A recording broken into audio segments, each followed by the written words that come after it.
We have a breaking story here coming to you out of Edmonton regarding the timing of the upcoming provincial election. There's been some speculation that there could be an early election call, and there's been some speculation that there could be a late election call. After all, the legislature does have the authority to support Rachel Notley's government for 5 years.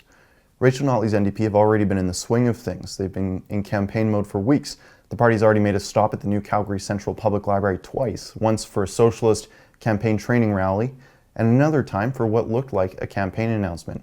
Now, we have new information about the timing of the election. From a source in Edmonton, the Rebel received these pictures taken from the street outside of the legislature looking in. It's a little bit hard to read, but the camera zoom was good enough that we can make out these lines. I'll read them out to you. Bullet 1.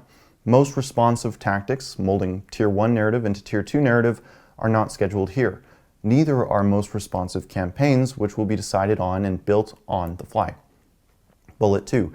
This timeline is structured for a compressed 60-day schedule, assuming a writ drop in mid-February and an election day in mid-March. Bullet 3. The final 2 weeks are left more open from a scheduled content perspective to dictate best message tactics in real time alongside Get Out the Vote initiatives. Get Out the Vote is a blatantly partisan activity, by the way. Frankly, I'm stunned that someone was able to get this photo. I confirmed the veracity of it with sources inside of the legislature, but just because the photo is real doesn't mean that the information inside of it is real. Maybe the NDP and Rachel Notley are just playing games.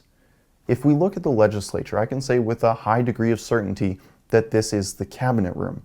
It's on the east wing of the legislature on the 3rd floor, and it takes up a few windows, this one included. The cabinet room is where the premier and her cabinet meet to discuss the most important issues facing the province. It appears that this is a presentation being made in the cabinet room, presumably to, well, cabinet. There's also a chance that this whole thing is just an elaborate scheme by the NDP themselves to plant disinformation in the Rebel to discredit us. They're obsessed with us after all, and they're masters of dirty tricks. But in any case, let's talk about the timing of this election because it's interesting either way. There are a few scenarios here, and I'll break them down for you. Scenario 1, the information on this screen is accurate, and it properly outlines the NDP's campaign strategy going into this election. The election will happen when university students are centralized in swing ridings like Lethbridge and Calgary Varsity. Snowbirds, well, they're still going to be in the United States with a low chance of voting. It could be a good move on the part of the NDP, hit Alberta with an election while they're just not watching. If this scenario is in fact the case, it leads to some very worrying questions. Firstly, how does the government of a state with a $350 billion GDP, plus or minus a few billion, have such weak operational security that major announcements affecting the future of this province are able to be seen from the window? Don't they know what blinds are for? They're right there, you can see them. Secondly, isn't it illegal to conduct campaign-related activity on government property, let alone the cabinet room? Sure, dropping the writ is a matter for the premier and her cabinet to discuss, but not through the lens of tactics and narratives and getting people out to vote for your party. The premier must call this election when it is best for the province, not when it's best for her party. The second scenario is a little bit different, but largely it's the same.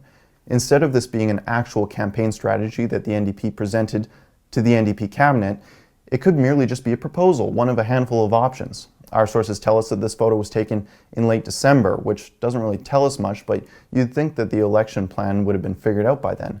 This is to say that we cannot be absolutely certain that there will be an election call in mid-February and an election day in mid-March, but there's a solid chance. The third scenario is that this is a trick on the part of Rachel Notley and the NDP. It's just insane to think that they could be so incompetent that sensitive government presentations are so easily intercepted by people on the sidewalk. Was this just left on the screen as a joke? Whether or not it was the real NDP plan or not, to me it seems like a blatant misuse of government resources.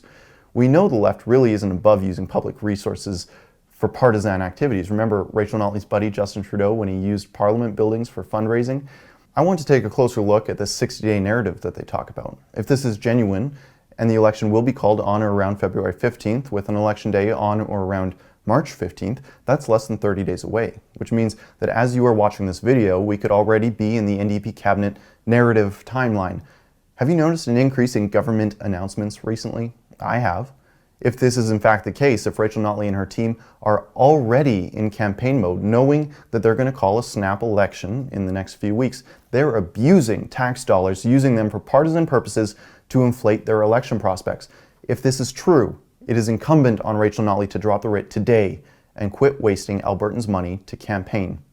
And there you have it, the facts as we know them to be. We can't be certain which scenario is real, only time will tell, but you heard it here first. You might be seeing lawn signs popping up in less than 14 days. For the Rebel.media, this is Keean Bexte. Hey, thanks for watching. If you want to stay up to date with the latest news on the Alberta election, be sure to subscribe to The Rebel, like us on Facebook, follow us on Twitter. You can find me on Twitter at Economic. That's with a 3.